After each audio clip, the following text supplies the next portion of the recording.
Hi, I'm Alex. And I'm Kris, and you're watching Thanks, We Hate It with Alex and Kris. Well, here we are again. Big day.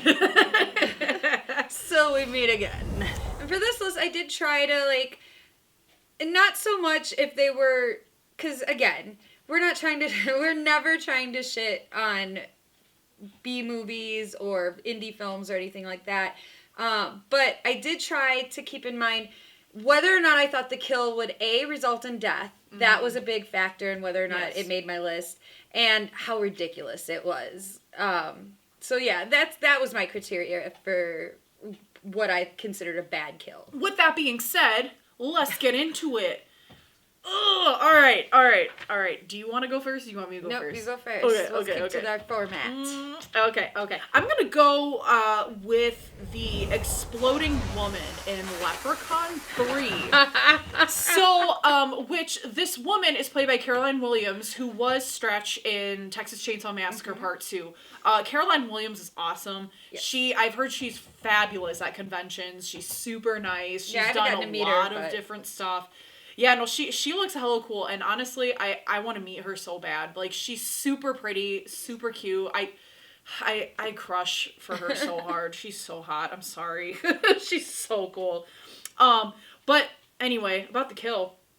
I personally love the Leprechaun movies to begin with, and I like how just weird they are. I mean, they all have a plot and a purpose, but, they're just weird, you know? It's just kind of from the recesses of someone's mind. They make sense to me, but anyway. Warwick Davis is awesome. Oh, Warwick Davis cannot be mad. Oh my god. Willow is the best movie ever. I have a Willow tattoo. Where is it? I have it. I have it. That's the symbol of Elora Danan on the baby when they first get her. Yeah, that is actually if not my favorite non-horror film. That movie good movie is so fucking awesome. All right, anyway, this exploding woman. So what ends up happening is somehow in the movie Caroline Williams gets her beauty back, something like that through, the magic of the leprechaun or whatever, the gold that she has or whatever. Yeah. And she becomes this beautiful, voluptuous woman, and she looks great. And she encounters Leprechaun, and he does his little limerick, and she starts to get bigger, so of course it's playing on the whole you're vain aspect, and he was kind of again making his limerick and making his jokes or whatever, and she just starts blowing up, and it's so comedic. It's really funny, but on the other hand, it's I don't know, it was just weird because when she exploded, I just don't know if it was the effect, but there was no blood, right? And it was, you could tell it was just all foam. Yeah, it was confetti or something. Yeah, and it was just, I don't know. I felt like that was just a weird death. I felt like that was just kind of misplaced in the movie. I feel like she would have. I don't know. I feel like they could have went a different direction with that. I just thought that was. And the special effects of her blowing up and stuff were just weird. Yeah. It wasn't it wasn't like Violet Beauregard in Willy Wonka. Right. It was. I would have almost preferred a kill where her face got ripped off. Yeah. Or something along the lines maybe with the face and the beauty of the face and of course, you want to add something with the body, but I feel just blowing it up was because to me that would indicate again the way they did the effect, that would indicate that she got a whole bunch of plastic surgery, right? Or along those lines, but that wasn't involved at all. No, and it was just odd. Yeah. I didn't vibe with it. It was not cool. I get that. Yep. All right. My number 5 is from Scream, and it's Tatum's death. Yep. All right. Number 1, because I think she should have fit through that door. We filmed a horror short called Bonesaw. She played Bonesaw. Hi. And we did a scene where a girl, to escape from her, went through a doggy door, and she fit no problem. I was surprised. I was I mean, she was really tiny. She was a anyway, really tiny girl. but I was but it's not dude. Rose McGowan was huge, No. And then B, Now, I've seen these motors for these garage doors struggle to open the door, let alone the door plus the weight of a human body. Yeah. There's no way this kill works. There's just no way it works. And she is such a cool character that I feel like she deserved a cooler death on top of that. I agree. So yeah, that death never sat well with me. I never believed it. Yeah. Because again, I grew up with a garage door. It would jam halfway up sometimes, and we'd have to push it the rest of the way up. Like, it's just, no. I don't care how rich Stu's parents were and how nice that house was. There's no way they've got, a motor on their garage door. It's enough to raise both the door and her body. All right. Wow, we're on number 4. All right. So number 4, I have... I actually mentioned Jason Takes Manhattan twice on this list. But the number 4 that I have is the beginning where the woman on the boat gets, like, stabbed by a spear. So, like, in the beginning, Jason comes back, like, from the water or whatever. He finds the boat, and he kills, 2 teenagers, obviously, that are on this boat. He kills the guy first. The girl is, like, running, and she hides in, like, kind of, like, a bottom compartment. Oh, yeah, okay. And, Jason finds her, and he just has the spear, and... Yeah. He's, like, slowly doing it, and all she could have gotten away. This poor girl was just flailing. She's like, yeah! And I'm like... Just stab her already. Like the whole sequence was just not there. No. I was like, and for a spear stab, it was very weak. Like, she could have gotten away. He was going so slow. Like, it's like, just stab her. Like, right. And it's not like she was, like, in a big compartment where he might had to have gone slower to, like, get a good shot or whatever. She was just right there. All you had to do was just, like, you didn't have to have the suspense like that. And then her acting just, and of course, like, to be fair, the way that was written, there's really, sometimes there's only so much that actors can work with. Right. So I can't necessarily fault her for acting the way she did. How long are you supposed to act terrified for? Because it took him, like, 5 minutes to stab her. Right. So she did the best she could. Right. For sure. And it wasn't terrible, but it was just weird. I don't know. It's just odd. I get it. Yeah, no, I get it. I jive with that. All right, what's yours? All right, my number 4 is Final Destination, the first one, and it's Todd's death. Okay. And here's why. All of the other deaths in this movie, maybe not so much in the sequels, it does get a little away from them, but in the first one, most of the deaths, if not all the deaths except for Todd's, can boil down to that Rube Goldberg mechanism type thing, where you can see how it happens and it's a series of accidents and stuff. With Todd's death, I feel like they cheat that because it feels like death is actually chasing him in that scene. Yeah. Like when the toilet or whatever has its leak and the water comes out, instead of just letting the water pool and him slipping in it, the water, like, chases him around the bathroom. Yeah, that's actually kind of one of the reasons why, like, Final Destination is not, like, my favorite, is because, like, there's, like, a supernatural, like, kind of, like, twist to it, where it's like... See, I don't mind that. Which, it's a good concept, but, like, to me, it's almost kind of, like, it's a little too far-fetched for me, of just how, like, what is this? Is this Universal? Is this the Grim Reaper? I think it's just death. I think it's just death. But, like, none of that bothers me. And I don't mind I like the Rube Goldberg, thing where you see how what they do leads to them being killed and stuff. Yeah, absolutely. And, it's cool. Let's face it, none of us drive behind a logging truck anymore because of those movies. I don't drive behind, like a logging truck or anything where like something can go through my windshield. Had real world impact, No, I don't like tanning because of that movie. So I feel that. I don't mind the whole death is after them thing. I just feel like Todd's death in particular cheats that. Mm-hmm. And even Alex's clue that he gets about Todd's death. It's the window, the owl knocks on the window and he throws the magazine and the magazine hits the fan and the fan happens to shred it so that it says Todd. But it's like, it's not like it was an open fan. The fan had a mesh. I don't know how it tore the magazine apart. That whole sequence with Todd, I think, is just a little bit lazier than the rest of the movie. All right. Are we at number 3 already? Yeah, number 3. Wow. Moving along. Right? This one is also from Jason Takes Manhattan. The guy who gets his head punched off. I love it though. No, it's creative. It's creative and it's fun, but like it's just, you know, like he's there and he's like, come on, man, you know, against Kane fucking Hodder. Right. You don't have a chance. To be fair, like he gave it his all. Like, which is, hey, you know, I mean that's more than what a lot of his victims right. have done. This dude fought back more than anyone else against Jason. Like, and he Absolutely. got some shots in too. Like, I give him credit for that. But then he got his block literally knocked off. And then he just falls in a dumpster. I love it. The head lands in the dumpster. I love it. It just lands and then the lid closes. I do love it so much.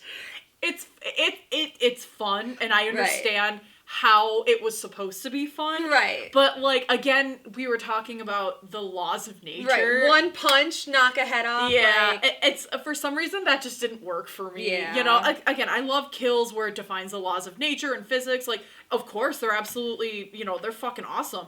But I don't know. For this one, I was like, no. Too silly. Yeah, it was, especially because it's Jason Takes Manhattan. Right. You know, they're already getting campy with it. So having a death like that in there, it's like, to me, that was kind of the mark. That was it for me, saying, okay, you know what? Like, they're literally just cashing on a money train. And this is, you know, I mean, don't get me wrong. Jason Takes Manhattan is fucking awesome. And I love that movie. I do. I love King I totally Hodder. see where you're coming from. I do. I love that kill. I don't agree. I see where you're coming from. I just don't agree because I love that kill. Hey, man. All right. My number 3 is from Sleepwalkers. Okay. And it is the death by the corn cob. Yep. Is that, again, I think that just went into too silly for me. The whole movie is silly, and weird, and out there. Obviously, if someone is getting killed with a corn cob. But yeah, it's literally, they just come up and stab them with a corn cob. And then the line, no vegetables, no dessert. Line that they add afterwards, it's too much. You guys are doing too much. That's beyond camp. It's not even fun at that point. You're like, come on. Come on. Yeah. Yeah. I agree. Yep. That's how I feel about that. Yup. Oh, shit. All right. All right, number 2. Okay, and, you know, again, I probably should have established this in the beginning.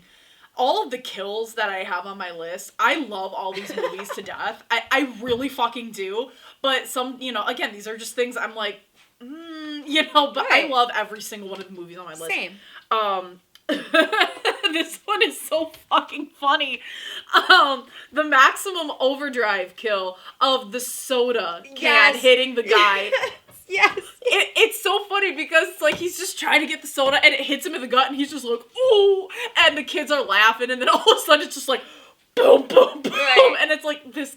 There's a soda can a full can of soda out of his head. Oh my god. And it's just, but then again, Stephen King, he was 100% responsible for Maximum Overdrive, and during that time he was on a lot of drugs. Right. I was gonna say 100% on cocaine at that time. Like, using crack and cocaine to get high. Yeah. So he, so it doesn't surprise me that he included something like this.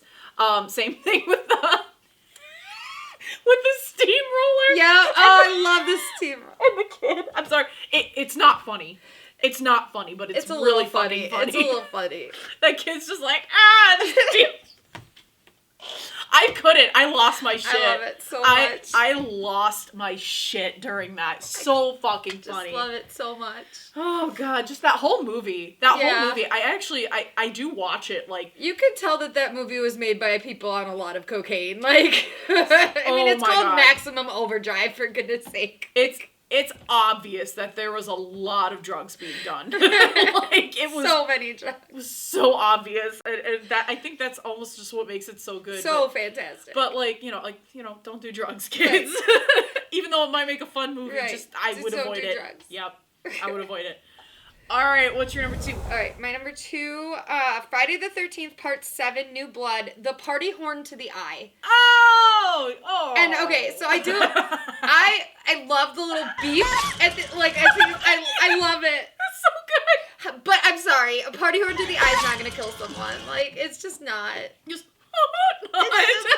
It's great. It's great, but it's just not funny. gonna kill someone. No. It's just not. No. It would blind them for sure and cause a lot of, like, internal damage, but, like... Right. And that movie is silly, but I think, again, that just ventures a little too far into silly. Into camp. Yeah. It does I do have to say, like, it does cross a little bit of a line. Right, yeah. and especially at it, like, I love the little oops beep that when he sticks it in there. Like, I love it, but again, it's too much. And I love like, New Blood, points too. for creativity on that one. For sure. But it just, I don't think it's fatal. I definitely think it's a trip to the hospital, but I don't think it's fatal. You know, and yeah, I mean, that movie's fucking awesome, too. Again, Kane Hodder's in that one. That was his first Friday film. So it's... You know, I mean, it's just all around, you know, fun. And which is funny because, you know, a kill in part 7, the sleeping bag kill, is like everyone's favorite. So it's like you kind of like you got contrast. your highs and your lows. Yeah. You have that kind of contrast in that movie, which, you know, makes it, I feel like that makes it like super raw and it makes it, you know, very self-aware. And that's the difference is you go from the brutality of the sleeping bag kill to the goofiness of the horn. And it's just, I think that's where I also lose it, is that juxtaposition, because it's like, are you trying to be brutal or are you trying to be camp? Like, what are you doing here? Right. So yeah, I think that's why that one just bothered me so much, while I still do appreciate what it is. Of course. All right, so number 1. Ooh, okay. So the number 1 kill that I have on my list, I would first like to start with, Basket Case is a fucking amazing film. I was gonna say, I will fight you. No. Basket Case I love Basket Case. Is fucking awesome, and it's one of my favorites. It's so... Frank Henenlotter is so good. He's such a good filmmaker, and... the creatures created. Like, I love the creatures that they make. I love it. Yeah, they look so good.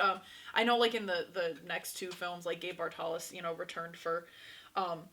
a lot of the effects for that, and they look awesome. Amazing. Like, he did such a great job, and he's a fantastic artist. But the kill that I'm specifically looking at is the one with Sharon, the character Sharon, where Belial, like, goes to her apartment, and he's, like, trying to, like, have sex with her. Yeah, it's and, disturbing. Like, he just, like, does he break her neck? What does he do? He just, like, grabs her and, like, writes her head around, and now all of a sudden she's dead. And it wasn't enough for me. I was like, what was supposed to be happening? What did happen? You know? Because I just feel like Belial, you know, he just...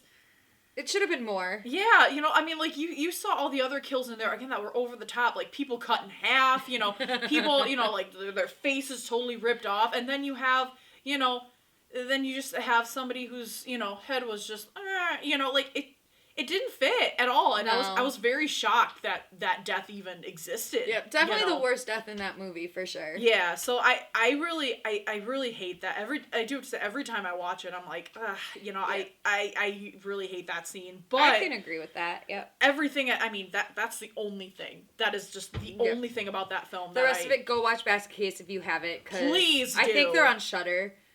I think so. Yeah, I think all of them are on Shudder. Are all of them? I think so. I know. If not, fine then. Tubi maybe, they might be on Tubi or Vudu. Oh, sure. Mm-hmm. But yeah, definitely if you haven't seen them, go find them because you won't be sorry. Like the second and the third one definitely aren't as strong, but again, they're so fun. It's fun to again look at what they've created as the creatures and the characters. It's great work. It's great work. Yeah, absolutely. They did a really good job with like trying to not make it look like real human deformities, which I think is really awesome, and I think they really cared when they made this movie. They made an actual effort to say, we're gonna make these super cartoonish, and there's a guy with a moon head, like a moon head. There's a guy with like worms in his face, and you know, I mean, like it's no silly deformity stuff like that. anyone would ever really have. Right. Which was the right direction to go. Of course. Yeah. No, it's awesome. Everything looked great. Yeah. All right. Time My number 1. Freddy's Dead, Final Nightmare, the Spencer video game death. Okay. It never, Alright. I never liked it. I never gelled with it. It's just, the graphics are bad. And I get it, I get the time that it was made in, but the graphics are just bad. And I think it's just too silly. Like, Freddy's always been kind of silly.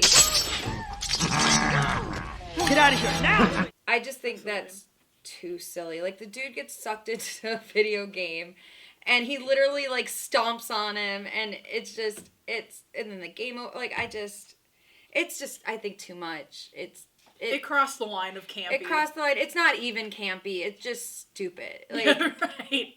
Yeah, I can see that. I don't like it. And I know a lot of people do like that death, and especially people that like video games, you know. Oh, sure, sure. And I'll say it's inventive, but it just never did it for me at all. I can understand that. I think, too, because it's kind of bringing a kill into, like, a new era, you know, like, technologically. Yeah. You know, so I can understand where, like, a filmmaker or a producer would be like, hey, like, let's try this and kind of bring it into, you know, modern times and say, you know, like, let's do a kill involving that. But sometimes it works and sometimes it just doesn't. Yeah, execution was poor on this one. Yeah. It's like, you almost feel more sorry for Breckenmeyer or whatever Right. than you do. Yeah. You know.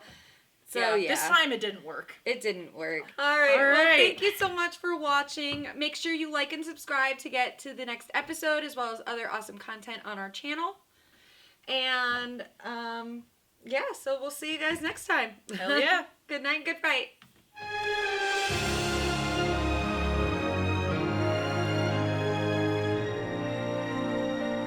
Forgot the power glove! What do you know? I beat my high score.